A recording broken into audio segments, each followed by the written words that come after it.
Good evening, Kiwi class. I'm saying good evening because it's night time and I've got my pajamas on, and I thought to myself, it's our last day of school today. So instead of reading you a daytime story, I thought that I would read you a bedtime story. So I've got my PJs on, I've got my dressing gown on, and today's story I found is called Whatever Next, and it's by Jill Murphy. Jill Murphy is the author. What does the author do?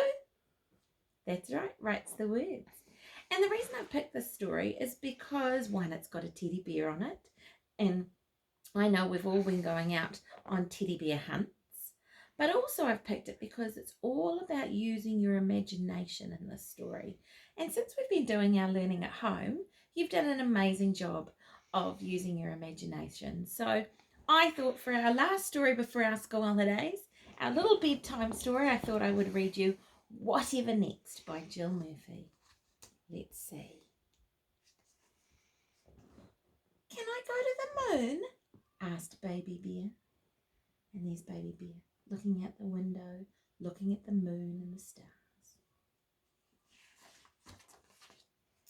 No, you can't, said Mrs. Bear. It's bath time. Anyway, you'd have to find a rocket first.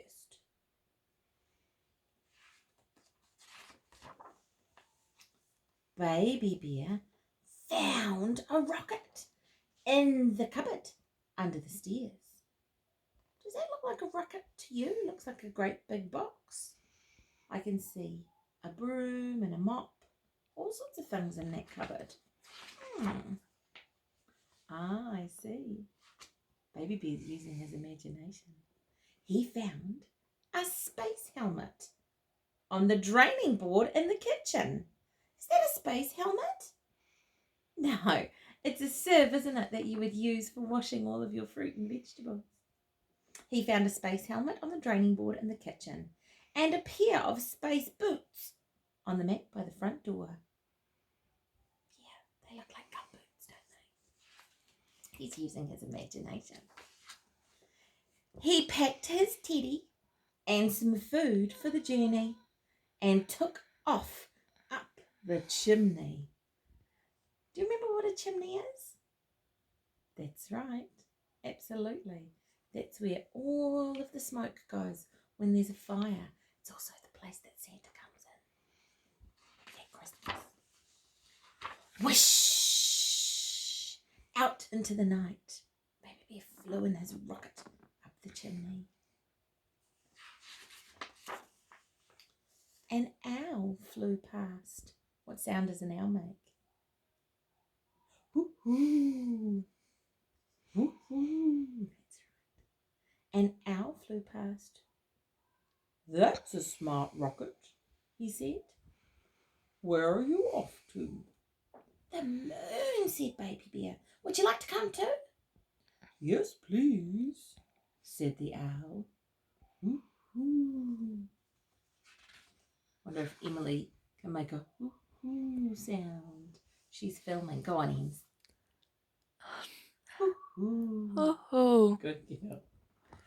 An aeroplane roared out of the clouds. Baby Bear waved, and some of the passengers waved back. Passengers are the people who are on the plane.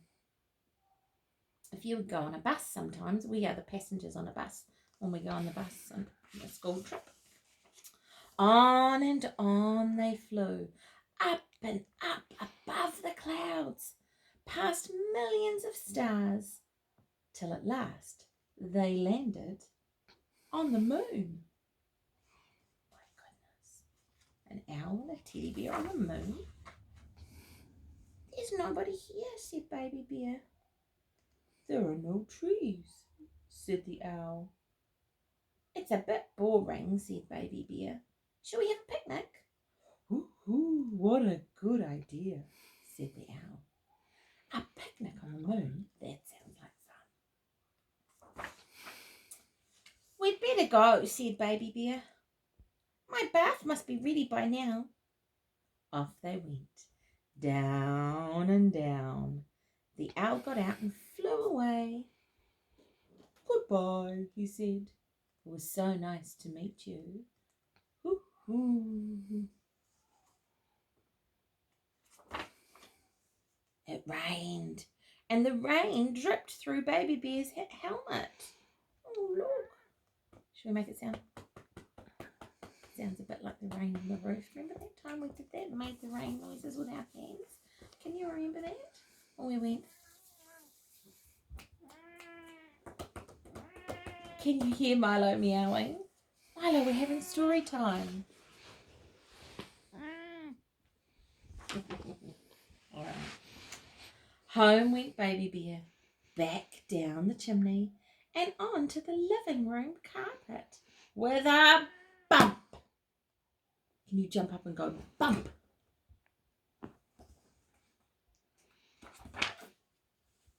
Mrs. Bear came into the room.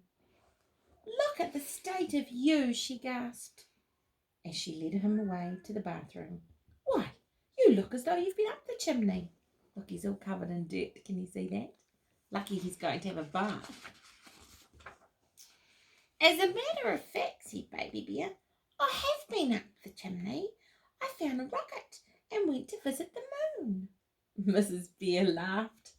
You and your story, she said. Whatever next? And there we are. Baby Bear's off to bed now. Whatever next? Who knows? Baby Bear might have all sorts of adventures that Baby Bear's going to go on. And that can be something for a story for another day, maybe. You might even like to make up your own story about the adventures of Baby Bear. So, my darling Kiwi class, I want you to have a wonderful, wonderful holiday break. Have fun, stay healthy, get outside in the fresh air when you can. Give your mums and dads a big hug and say thank you for helping you with your school learning. And I can't wait to see you all again. And I'll have my fingers crossed that we can get back to school as quick as possible. Bye-bye, my friends. Happy holidays. Bye.